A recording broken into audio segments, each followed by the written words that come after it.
Hi, folks. I'm Father Joe Grimaldi. You can call me Joe, and I'd like to welcome you to my podcast. But now, here's our host and friend, Ken Calvert. Hi, everybody. I'm Ken Calvert alongside Father Joe Grimaldi, and I'd like to welcome you to the Father Joe Grimaldi podcast. The Father Joe podcast is proudly supported by Hoot McInerney Star Lincoln, 12 Mile and Telegraph in Southfield. The spring savings sales event is going on now at Star Lincoln, and that means additional savings on every Lincoln in stock. Hoot McInerney Star Lincoln, they treasure your time. Experience the Star treatment. If you're in the greater Detroit area and you're looking for a new Lincoln, then Star Lincoln is the only answer. Whether you crave a new Lincoln MKC, Lincoln MKX, the classic Lincoln Navigator, or the awesome Lincoln Nautilus, get the Star treatment. You deserve it. Give them a call, drop on by, and you'll see why. They've been in business for decades. Both Father Joe and I are driving the Lincoln MKC, and I love mine. In a hurry, shop online, starlincoln.com. Hoot McInerney Star Lincoln, 12 Mile and Telegraph in Southfield, home of the Star treatment. Okay, this comes to us from a nun. Her name is Sister Nancy Linenkugel. And if I'm not mistaken, Linenkugel, they either make brats or they make beer. And Maybe both. And either way, they're winners in my book. I would say. I like that Linenkugel name. Long story short, I'm going to read you a paragraph here. Yes, please. First of all, Father Grimaldi, I don't know if you've noticed, but there appears to be the vitriol, the rancor, if you will, is really amping up. And especially now that we were just handed the Mueller report on Friday evening. So, believe it or not, I think things may even get crazier. Among the people of God. Everywhere. It's virtually everywhere. So I was reading this last night. When you turn on the evening news, do you look forward to that as your mental spa, that relief of the day? You sit back and you say to yourself, this is what I've waited for all day as my time of relaxation. Or do you avoid watching the news, not because you don't want to know what's going on, but because you can't stand the negativity, the vitriol, the constant unrest exhibited? No matter the story about USA life, are you asking, whatever happened to my country? Well, if you're in the former group, good for you. If you're in the latter group, I have the answer. Please read on. Well, as we know, the Constitution gives the House of Representatives the sole power to impeach the president, and that makes the Senate the sole court for impeachment trials, as was the case with Andrew Johnson and Bill Clinton. Both, of course, were later acquitted by the Senate. Sister Linenkugel is suggesting we substitute the word impeach with impeace.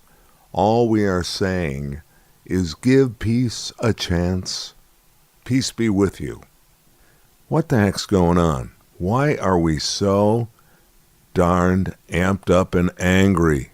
And how long is it going to last? I know you can't answer that, but I thought you may want to try. You're right, I can't answer it. But I do want to say this much about it. First of all, one of the things that we're not too good at is listening. We all like to speak, but listening is a very important part of any type of conversation, I think.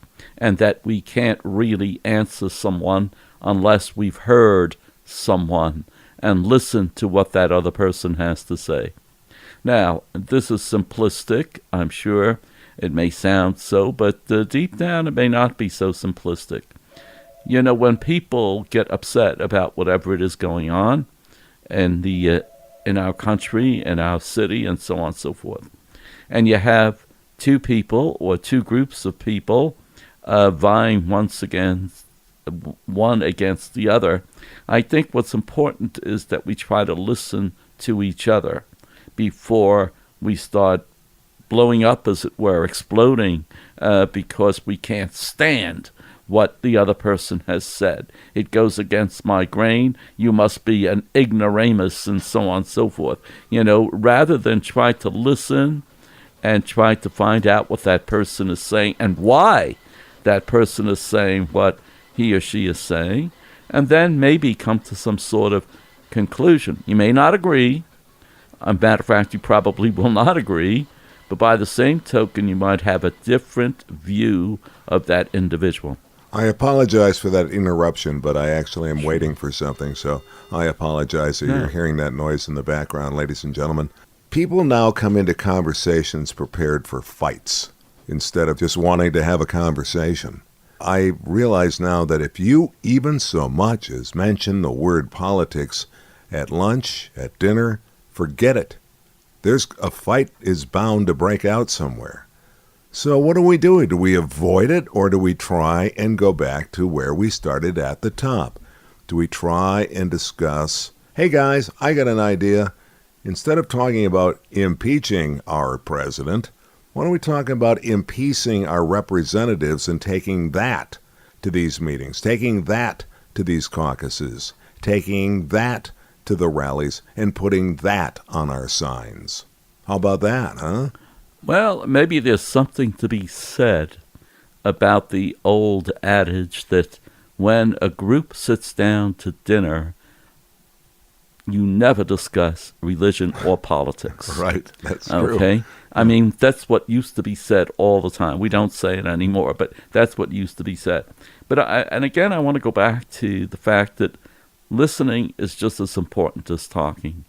And we don't like to listen. We just want to express what we feel. We don't care about what you feel. It's what I feel that's important. You're not important, okay? You can't have a real conversation that way. Mm-hmm. Nothing comes out of that. In order to have a conversation, we have to be open to each other. Not that we have to agree, but we have to be open. Well, first of all, it seems that the louder they get, the more emphatic that their point is the right point. Sure. And I think that people have a tendency to like to mitigate the other person by either trying to sound smarter, more informed, but that doesn't necessarily mean I don't know what I'm discussing with you right now, one-on-one. What's interesting, you alluded to it anyway, very often people associate being loud with knowing. Mm-hmm.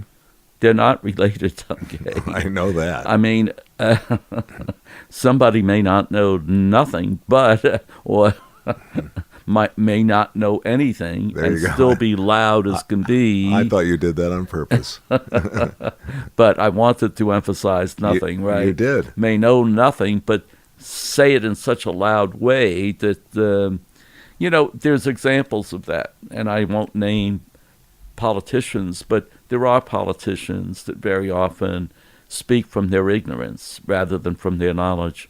And the way they get it across is by, number one, being loud, number two, repeating.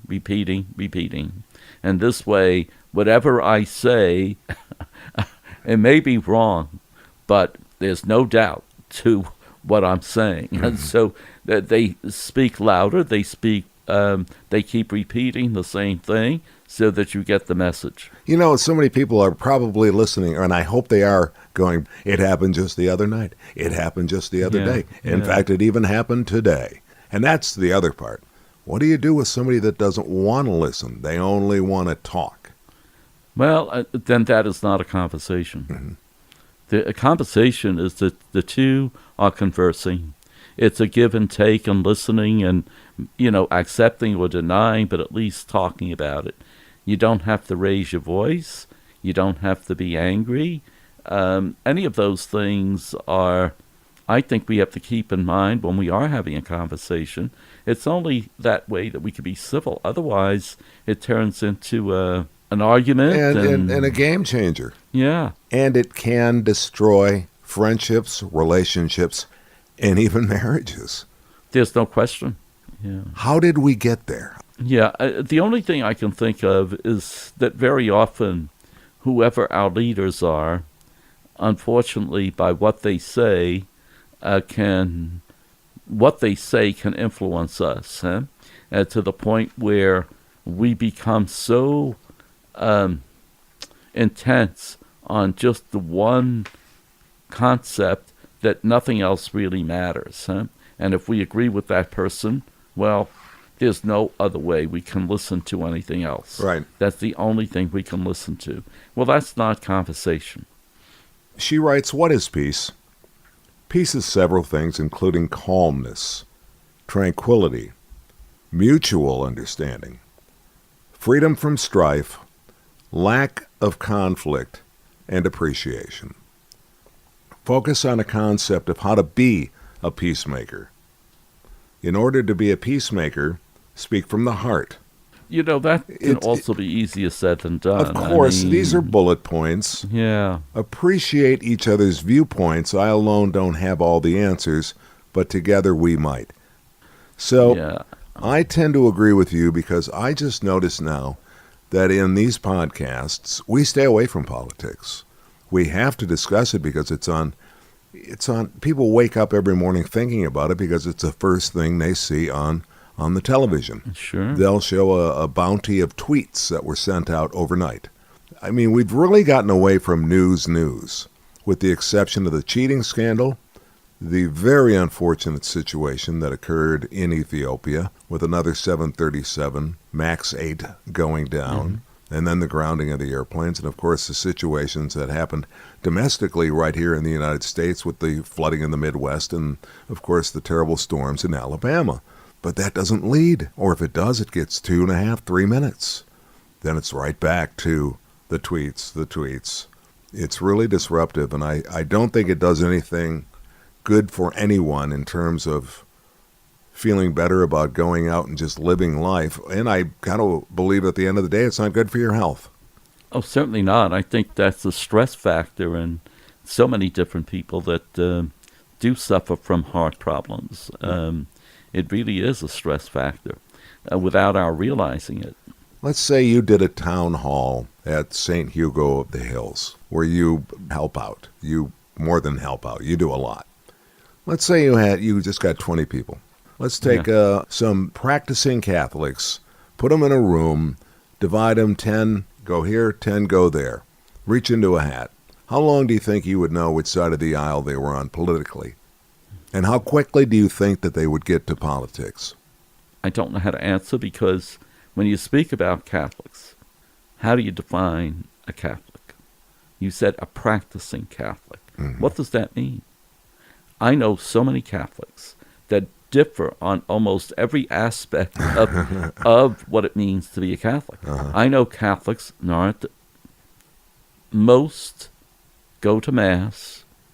Not everyone goes every Sunday. Birth control, most do not or practice it. Let me put it this way. They do practice it. There are so many different, there are Catholics, believe it or not, that even believe in abortion. Fortunately, I don't think that's a big number, but there are Catholics that believe that. Can you be a Catholic, a practicing Catholic, and believe in those things? So when we speak about Catholics, I don't think it's any different than anybody else, because even though they call themselves practicing Catholics, they differ in the way they practice Catholicism. So those 20 people would have different ideas on practicing Catholics. Yeah, I'm a practicing Catholic. I go at least at Christmas and Easter. Well, I would hope so. You're a Catholic priest. I thought you were talking in the first person there. Okay, let's say we took 20 Catholics. Yeah. Walk into a bar. One has a duck on his shoulder. All right. No, okay.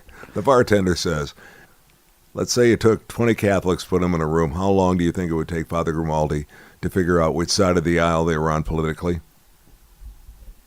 I don't think it would take too long. I don't either. I think it would take about 5 minutes. Yeah. Maybe less. You know, I have an idea. I think that you would make a great pollster. Frank Luntz is a guy that's a great pollster. I think he manages to take two groups, 10 on one side, 10 on the other side, and they go at it and they slug it out, verbally, of course, back and forth. But by the end of the debate, it becomes more of a discussion than it almost becomes a love fest. I think you would be great at doing that, helping people bring the concept of peace into our world. How? As a Catholic priest. They can't scream over you if you say, stop it. Yeah. Isn't that right? Correct. Okay. I really haven't encountered that, but I know what you're saying. I think it comes down to we got to listen to each other. Mm-hmm. That's what it comes down to. Well, I think that applies to almost everything we do in life. I mean, especially, if you want to make something out of yourself, I just think you have to have somewhat of a Gumby type character. You have to be flexible. You don't have to be totally rigid, just a little flex in your step. But like I said, I just think that there's a time and a place to leave politics at home, and I certainly think it's at dinners, and I think it's at lunches. I think it's at just when you have a good old-fashioned cocktail party at the house. I suppose if people want to break off and go, oh boy, oh boy, oh boy, oh boy, grouse, grouse, grouse, grouse, grouse, go ahead. That room's for you over there. But when you come back in, this is the nice side of the house. I suspect with any gathering, you're going to have one or two people that are going to walk off. So. Yeah. And you know what? Cocktails will usually elevate that situation. It sure does. It sure does. But shall we remind people that our purpose here today was to learn a new word to put into our vocabulary, courtesy of Sister Nancy Linenkugel, and I enjoy her brats and I enjoy that brew. The word today is in peace. In peace. In peace. In peace. And in peace I leave you, my brother. And also with you. Amen. Amen. The Mass is ended. Go in peace. I'm Ken Calvert along with Father Joe Grimaldi, and we'll see you next time on the Father Joe Grimaldi podcast. I look forward to it. This is Father Joe Grimaldi, and I look forward to seeing you next time on the Father Joe podcast. If you'd like, you can email us. It's frjoepodcast@gmail.com. That's frjoepodcast@gmail.com. We're also on Facebook. Simply search Father Joe Grimaldi. And thanks for listening, everyone.